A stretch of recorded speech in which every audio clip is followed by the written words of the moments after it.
Hello बच्चों, तो स्वागत है आप सभी का आपका अपना इस YouTube चैनल मिशन टू पे। बच्चों, मैं अंकित सर क्लास 10 के बच्चों के लिए इंग्लिश का एक महत्वपूर्ण वीडियो लाया हूं, जहां से आपका 5 नंबर का क्वेश्चन पूछा जा सकता है आपके बोर्ड एग्जाम में, है ना। तो आपके आने वाले बोर्ड एग्जाम के लिए काफ़ी ज़्यादा इंपॉर्टेंट क्वेश्चन इस वीडियो में है। तो आप सभी इस वीडियो को पूरा देखिएगा और देखने के बाद शेयर कर दीजिएगा, ठीक है। एक छोटी सी वीडियो है जिसमें से आपको 5 नंबर का क्वेश्चन यहाँ मिलेगा, है ना। तो बच्चों, बहुत ही आज इम्पॉर्टेंट टॉपिक पर बात किया जा रहा है, जो अगर ये क्वेश्चन पूछता है तो यहाँ से आपका 5 नंबर फिक्स रहेगा अगर आप वीडियो को देखते हो, ठीक है। तो बच्चों, क्वेश्चन इंपॉर्टेंट क्या है? इंपॉर्टेंट क्वेश्चन है इसमें, right character sketch of Lencho. Lencho का कैरेक्टर स्केच क्या है उस पर आपको बात करना है ना। वहाँ क्वेश्चन लिखा हुआ रहेगा, right character sketch of Lencho, तो उसका आंसर देना। तो बच्चों, इसका जो आंसर लिखने का जो तरीका होना चाहिए वो आपका सिंपल लैंग्वेज होना चाहिए ना। लोग कैरेक्टर इसके जैसे ही सुनते हैं तो वो डरने लगते हैं, क्योंकि उन्हें लगता है कि बहुत ही लंबा आंसर है। तो बच्चों, उसको लंबा आंसर को आपको तोड़ तोड़ के अच्छी तरीके से सजा के लिखना है ना। तो किस तरीके से लिखना है, वीडियो को लास्ट तक देखिए, मैं पूरा बता रहा हूँ, ठीक है। आपको समझने में तकलीफ ना हो, जिसके लिए मैंने यहाँ पर हिंदी भी मैंसन किया हुआ है। तो देखिए क्या है, अ लेटर टू गॉड कहानी में लेंचो मुख्य पात्र है। इसका इंग्लिश क्या होगा? अ लेटर टू गॉड कहानी में, in the story a letter to God Lencho is the main character. Lencho is the main character. कहानी में लेंचो क्या है? मुख्य पात्र है ना। चलिए अगला पॉइंट पढ़ते हैं। अगला पॉइंट है, वह न्यूनतम संसाधनों वाला एक मेहनती किसान था और खेत में बैलों की तरह काम करता था, है ना। क्या लिखा हुआ? न्यूनतम संसाधन, जिसके पास संसाधन की कमी भी बहुत थी, है ना। तो लिखा हुआ he was a hard working farmer, मेहनती किसान था, ठीक है, with minimum resources and worked like and work ox in the field. जैसे क्या लिखा हुआ है, वह जो है एक मेहनती किसान है और उसके पास न्यूनतम रिसोर्सेस मतलब न्यूनतम संसाधनों के साथ वो एक मतलब मेहनती किसान है जो न्यूनतम संसाधन का प्रयोग करता था, है ना। और वह बैलों की तरह मैदान में काम करता था, खेत में काम करता था, है ना, बैलों की तरह, work like and fox in the field, है ना। वह विश्वास और आशा के व्यक्ति थे, वह विश्वास और आशा के व्यक्ति थे। ही was a man of faith end of, है ना। अपनी आय का एकमात्र स्रोत खोने के बाद भी उन्होंने अपनी उम्मीद नहीं खोई। अपनी आय का एकमात्र स्रोत खोने के बाद भी उन्होंने अपनी उम्मीद नहीं खोई।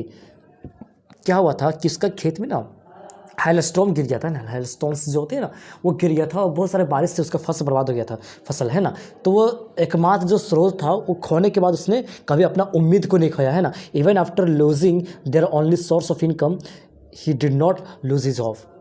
जब उसका पूरा खेत बर्बाद हो गया, उस बारिश से फसल बर्बाद हो गई, है ना, खेत की में जो फसल लगी थी तो बर्बाद हो गया था, ठीक है। वही कह रहा है, उसका जो एकमात्र स्रोत जो था वह खत्म हो चुका था, फिर भी वह उम्मीद नहीं खोए थे, है ना। वही उसका कहना चाह रहा है। ये सब चीज़ें वहाँ पर कैरेक्टर्स में उसको लिखना भी है। अगला है, वह अपने परिवार से प्यार करता था। ही लव्ड हिज फैमिली, और इसके बारे में चिंतित था, and was worried about it. वह एक निर्दोष व्यक्ति था, क्योंकि उसका मानना था कि भगवान एक जीवित व्यक्ति की तरह जो पैसे भेज सकता है ना। वह मतलब बहुत ही भोला भाला था, निर्दोष था, क्योंकि वो मानता था कि भगवान जो है जीवित व्यक्ति की तरह, जो जिंदा इंसान होता है वो कैसे पैसे देते हैं, उसी तरह वो जीवित व्यक्ति द्वारा वो पैसे भेज सकते हैं। वो उसके पास मेंटेलिटी था, है ना। वही लिख रहा है, he was an innocent man as he believed God is like a living person who could not send money. Who could send money, could not नहीं, हु कुड सेंड मनी, है ना। वह भगवान को इस तरह से समझता था कि वह एक जीवित व्यक्ति, वह मुझे पैसा भेज के मेरी मदद करेगा, वह ऐसा सोचता था। वह एक दृढ़ आस्तिक था, आस्तिक मतलब विश्वास करने वाला, believer. He was a firm believer, है ना। दृढ़ मतलब होता है फर्म। और उसने 100 पैसों भेजने के लिए पत्र लिखकर भगवान से मदद मांगी, है ना। And sought help from God by writing her letter to 100 pesos, to send 100 pesos, है ना। अगला पॉइंट है, लेकिन जब उन्हें 70 पेसोस मिले तो उन्होंने डाकघर के कर्मचारियों को बदमाश को का झुंड का। देखिए क्या हुआ था, कहानी आप जब पढ़े होंगे तो वहाँ पर क्या हुआ था कि जो लेंचो थे वो क्या किए थे कि 100 पेसोस का डिमांड किए थे पत्र लिख के ईश्वर के पास, है ना। तो उसे 70 पेसोस मिले थे। क्यों मिले थे 70 पेसोस? क्योंकि जब वहाँ के जो पोस्टमैन वगैरह थे, है ना, जब वहाँ पर पोस्ट मास्टर वगैरह थे तो वो क्या किए थे, वो पत्र को पढ़े थे तो उससे बहुत हंसी आई थी, है ना, कि ये कैसा व्यक्ति है, इतना भगवान पर विश्वास करता है। तो उस विश्वास को ना टूटे, वो विश्वास ना टूटे, जिसके वजह से क्या किया उन्होंने कि वह 70 पेसोस को कलेक्ट करके दिया है ना। 30 पेसोस कलेक्ट नहीं हो पाए, मुश्किल से 70 पेसोस कलेक्ट हुए, वही वो उसको लेंचो को दिया था। मतलब जो कर्मचारी था डाकघर का है ना, तो वो सब उसकी हेल्प किए थे, लेकिन लेंचो को इस चीज़ के पता नहीं था, इसलिए उसे झुंड कहा गया था, बदमाशों का झुंड कहा था। तो चलिए आपका स्टोरी रिकॉल हो गया होगा है ना। क्या है, but when he received 70 pesos he called the post office employees a bunch of crooks, है ना। बदमाशों के झुंड को इंग्लिश में बोलते हैं बंच ऑफ क्रूक्स। उसके बाद शेष 30 पेसोस के लिए उन्होंने ईश्वर को पुनः एक पत्र लिखा जो ईश्वर में दृढ़ विश्वास को दर्शाता है। He rewrote a letter to God for remaining 30 pesos which shows his firm faith in God, है ना। वह जो 30 पेसोस बचा हुआ था, 30 पेसोस जो कम था, उसके लिए फिर से पत्र लिखा था, है ना। ठीक है, और ईश्वर से वो पैसा पुनः एक मांगने के लिए पत्र लिखा था। और ये दर्शाता है, ये सब चीज़ें जो है वो दर्शाता है क्या, कि भगवान के प्रति लेंचो का कितना अटूट विश्वास था, है ना, दृढ़ विश्वास था, है ना। तो बस यही था आपका कैरेक्टर। इसको आपको इस तरीके से वहाँ पर लिखना है, एक साथ आपको वहाँ पर लिखना है। इसी तरह से in the story a letter to God, Lencho is the main character. He was a hard working farmer with minimum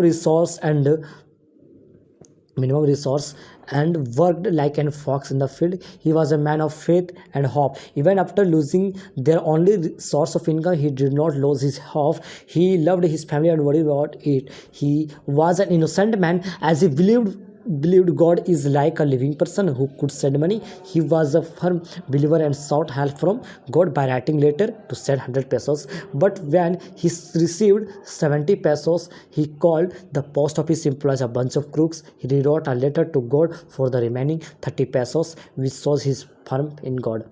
तो बच्चों आप इसका स्क्रीनशॉट ले लीजिए। बच्चों ये लेंचो जो करैक्टर है आपके बोर्ड एग्जाम के लिए काफ़ी ज़्यादा इंपॉर्टेंट है, क्लास 10 के बच्चों के लिए, है ना। तो वीडियो को देख लिए है जो वो वीडियो को शेयर कर दीजिए, ठीक है। ये कैरेक्टर स्केच को एक बार हम फिर बता दे रहे हैं। कैरेक्टर स्केच जो कहानी है अ लेटर टू गॉड, उसमें लेंचो जो है एक मुख्य व्यक्ति है, मुख्य पात्र है ना, मुख्य कैरेक्टर है। वह एक मेहनती किसान था जो न्यूनतम रिसोर्स, न्यूनतम संसाधनों के साथ वह बेलों की तरह खेत में काम करता था। वह एक विश्वासी व्यक्ति था, है ना, और उसके पास काफ़ी ज़्यादा आशा थी।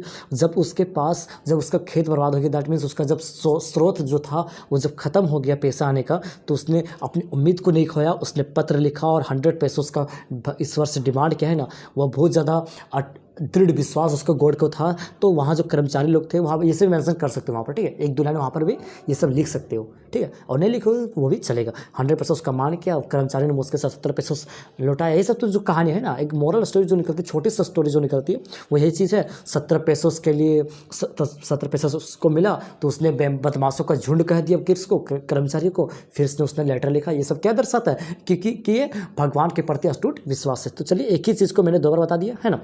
Thank you so much for watching this video.